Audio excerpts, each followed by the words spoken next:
Ang Cebu City naman mga kabrigada walang naitalang major damage matapos ang pagyanig kaninang madaling araw. Mula dyan sa Brigada News FM Cebu, Brigada Iris Atwell Depositario, ibrigada mo! Brigada Live Report!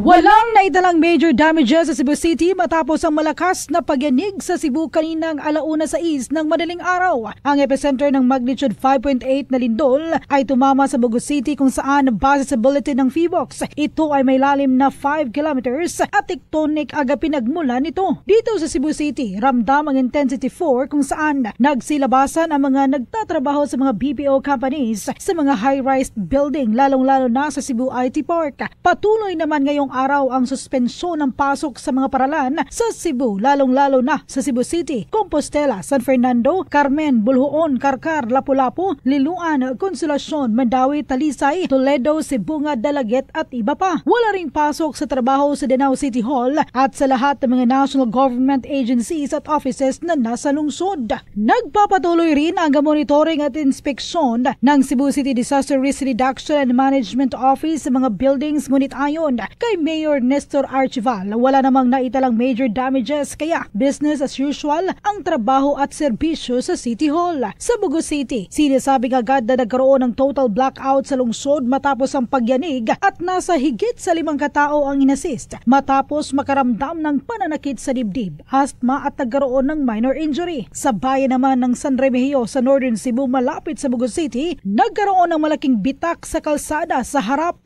ng Hagnaya Integrated School. In the heart of changing lives, ako si Brigada Iris Atwell Depositario ng 90.7 Brigada News FM Cebu, The Music and News Authority.